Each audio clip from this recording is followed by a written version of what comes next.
Hasi nahiko nuke hitz egiten alokairuaren merkatuaz, ez? Azken finean, azkenengo urteetan ikusten dugu nola presioen eta lehenengo alokairuaren parkearen hazkunde handi bat eman dela, ez? Bizkaian duela 10 urte baino 93 alokairu etxe gehiago daude, Gipuzkoan bikoitza da, Donostiatik Baionarako kosta guztian presioek izugarrizko gorakada eduki dute, oro har ere presioen hazkunde bat eman da, ez? Beraz, parka handitu da eta presioak gora egin dute, ez? Eta bien bitartean ikusten dugu badirudiela Iratzek esaten zuen bezala etxebizitza bilakatu dela arrakala soziala areagotzen ari den elementu zentraletako bat, ez? Alde batetik inkilinoak, beste alde batetik bertatik errentak jasotzen dituztenak, ez? Eta galdetu nahi nizuen edo galdera da, ez? Zergatik ematen ari den dinamika hau orain eta biadura honetan. Bale, lehenengo bai beharrezkoa da aipatzea etxe bizitza sarbidea merkatuaren bidez egiten den eredu bat dugun momentutik beti daudela pertsonak eta beti egon dira pertsonak kanporatuak egon direnak etxe bizitza eskubide horretatik, eta beraz Carlosek esan du, ezin dela hitz egin etxe bizitza eskubide erreal batetaz. Behin hori esan da, nire ustez, egoeraren larriagotze honetan bi prozesu elkarlotu dira, ez? Aldi batetik lan baldintzen prekarizazioa, guk hor sindikatuan dualizazioa hitz egiten dugu, eta Iparregoak egin dituen azterketa batzuen arabera, bi langiletik batek edo ez dauka diru sarrera nahikorik, edo etxeko lanetan ari da, edo langabezian dago, edo 1.400 euro baino gutxiagoko soldata dauka. Pertsona horiek gehi etxe bizitzan ematen ari den prezio hazkundea inbertsio bezala ikusten delako eta obiektu espekulatibo bezala eragiten ari dena da, gero eta pertsona gutxiagok dutela sarbidea orain arte hegemonikoa izan den eredura dela etxe bizitza erosketan eskuratzea eta horretarako zorpetzeko gaitasuna izatea.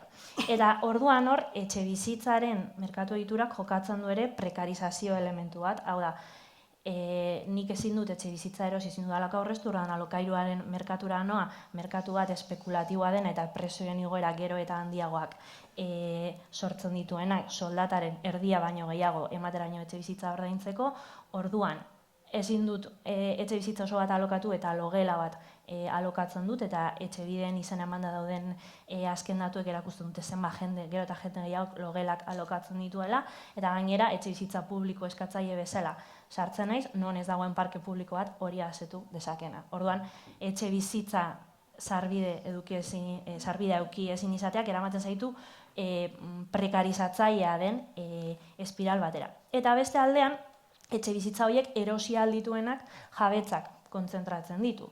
Eta zertarako nahi duzu etxe bizitza bat, bizitzeko ez bada, etxe bizitza asko bat dituzu. Azkenean espekulatzeko eta merkatu dinamika batean sartzeko. Eta berriro ere, alokatzen diozu prezioa altuan, kanporatua izan den, merkatutik kanporatua izan den pertsona horri, eta beraz, berriro ere errenta transferentzia bat ematen da gizartean sektore porretuenetatik, sektore aberatsenetara. Orduan, gaur egun etxe bizitzak jokatzen du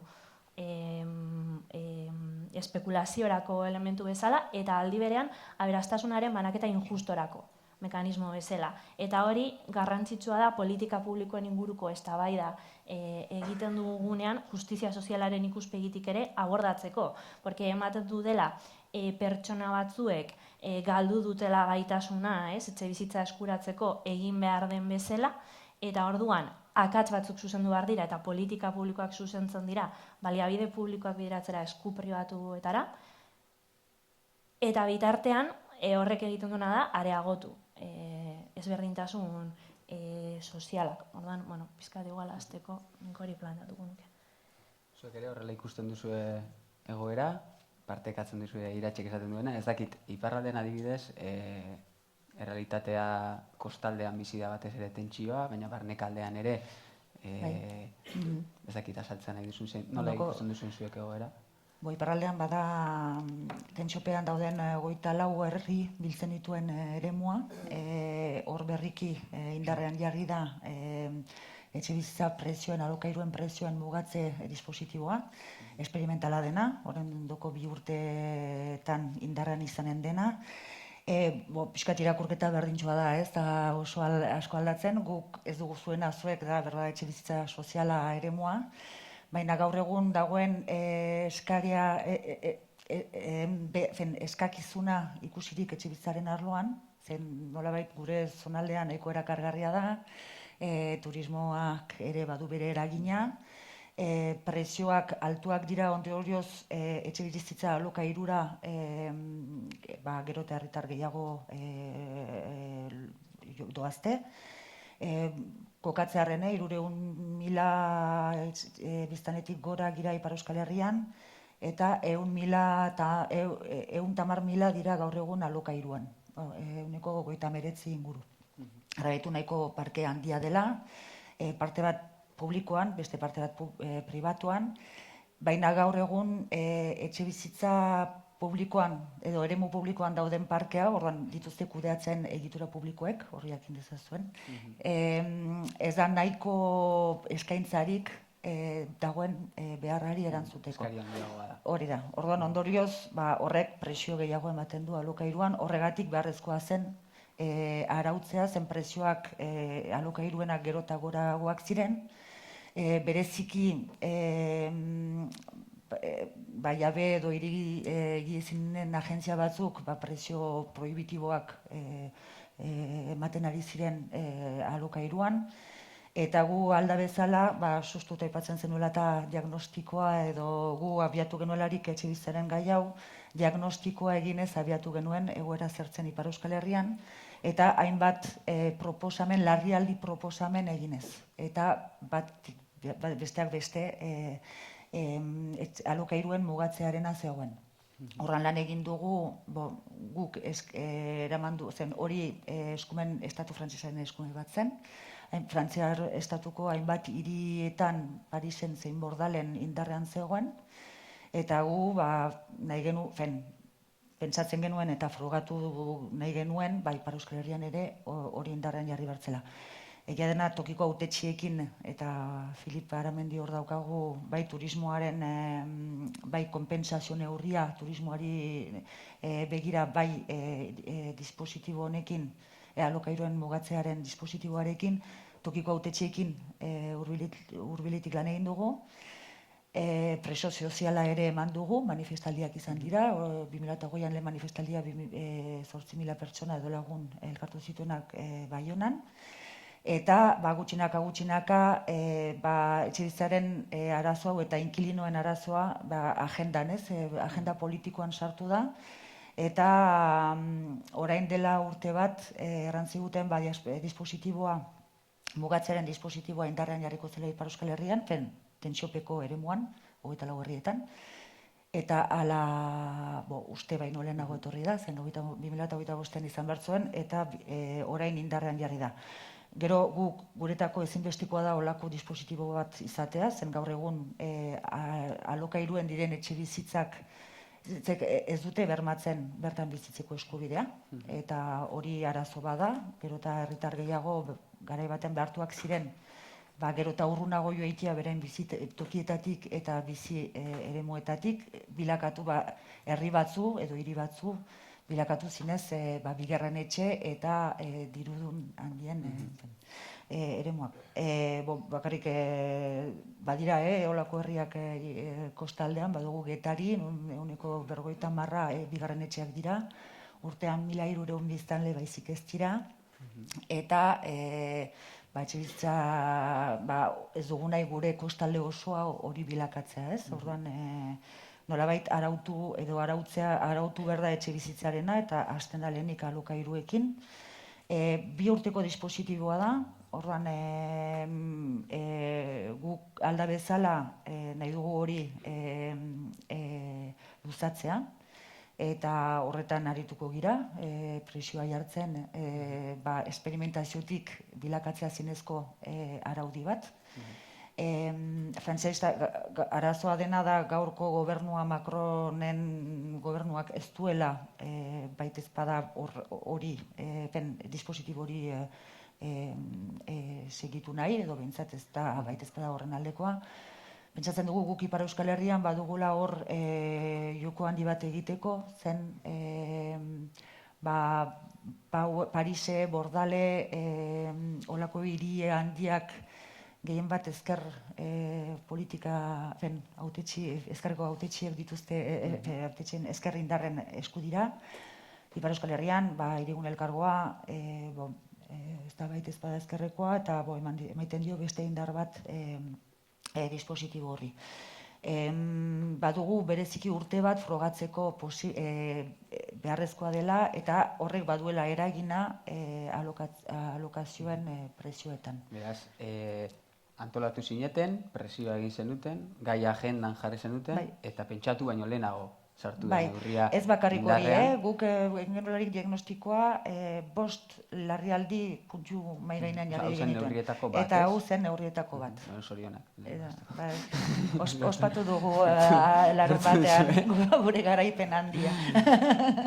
Besteak beste, zabitugu garaipen asko azken garaiotan. Aipatu duzu, eta lehen Alejandrok ere aipatu du, daukagun alokairuko parke babestua, edo alokairu sozialeko parkea txikia dela, ez dela nahikoa, oso gutxi garatu dela gurean, agian Euskal Herrian Espainiar estatuan baino gehiago, iparraldeko goera bestelakoa da, Frantzian beste politika batzuk egon dira. Indarrean, pentsatzen duzu gakoa dela alokairuko parke publiko handi bat izatea, zertan lagunduko du horrek, eta ea hori den gutxienez markatu beharreko norabidea. Hau da, babes publikoko etxeak eta alokairuzko erregimenean. Bai, nik gustatuko litzateke ere bai diagnostikoarekin ere aipatzea, uste dute askotan zentratzen garela elementu ekonomikoan, eta badaude beste dimentsio batzuk, direla sozialak, direla ere bai ekologikoak, eta direla pertsonalak afera honekin. Eta normala da, iratzek egitera lekurketa klase ikuspuntutik modu ekonomikoan, baina argi dago, adibidez, garatzeko proiektu pertsonal bat lehenengo eta behin behar dela toki bat, eta ikusten dugu gure gazteak daudela luzatzen pilo bat emantzipazio prozesua, eta horrek badu eragin bat psikologikoa, pertsonala oso handia. Ikusten dugu, Donostiko Alde Zaharrean populazioa jaisten ari da inbertsioaren eraginez, eta horrek esan nahi du dagoela deslokalizazio bat, eta jendea badola periferiara. Gero, zaintzaranak egiteko, mantentzeko egun komunitarioa, gurasoak zaintzeko adiz nire kasuan, horrek ere badu izlada bat. Eta okupatzea territorio gehiago ere bai, badu ere eragin bat ekologikoa. Eta lotzen dut galdera honekin. Ados gaude guztiok, parke publikoa onditu behar da. Hori ez dago zarantzarik, eskubidea baldin bada, hori da gure erronka. Eta gainera, bueltatzea hori lehen esan dudana, etxebizitza sistema publiko bat behar dugu. Hala, nola egin behar dugu hori nire ustez?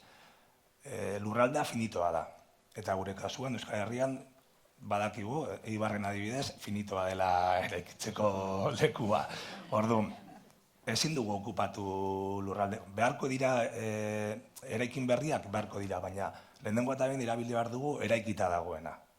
Eta horiek dira dauden etxe hutsak, eta gero segurazki hitz egingo dugu horren inguruan, baina baita ere dentzifikatu gehiago daukagunak kasu batzuetan alba da.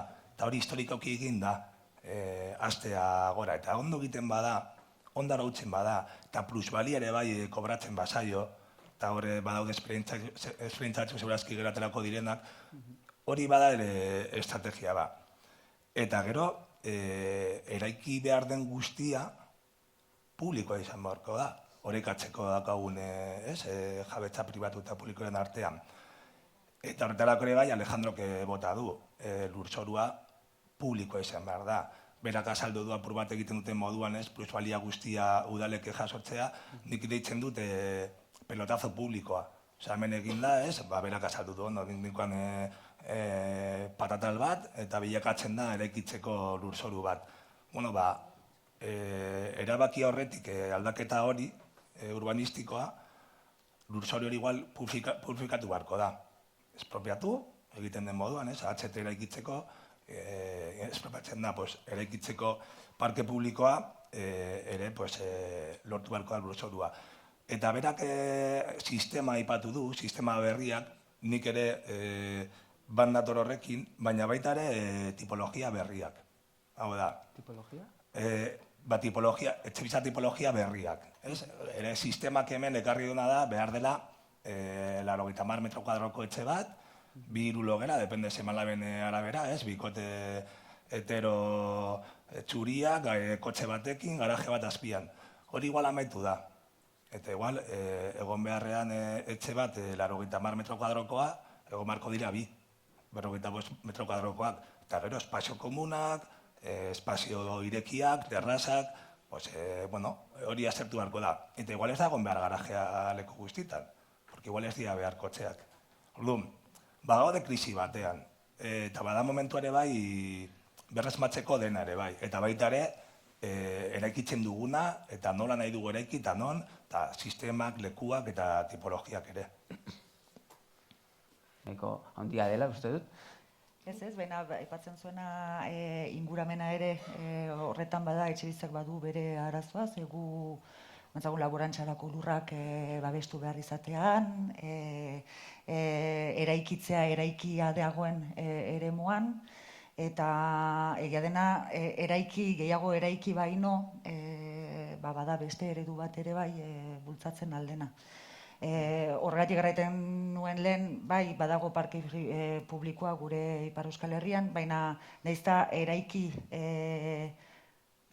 ondoko urteetan, ezagite, ehuneko 40 ez du erantzunen ere dagoen arazoari. Orduan momentu batean, behar da ikusi edo bilatu beste bide bat etxe bizitza, bertan bizitzeko eskubidea bermatzeko. Eta bermatzen da, dagoena, beste erabatez antolatuz, edo dagoen etxe hutsak berra ikusi nola berreskuratu eta berriz sartu ene publikoetan, alokazio edo eremuan, eta gu daukagun arazo handi bat, ez dakit hemen zertan da, baina bigarren etxeen arazoa. Gu Ipar Euskal Herrian dauzkagolarik 121, kasik 121 bigarren etxeak, nun herri batzuetan, kostaldean, 150 iristen ari den, erran nahi du etxebizitzak badaudela, gauza da, asko gutxak daude, eta etxebizitza turistikoak hori egoera edo larritze hori areagotzen zuen. Bai.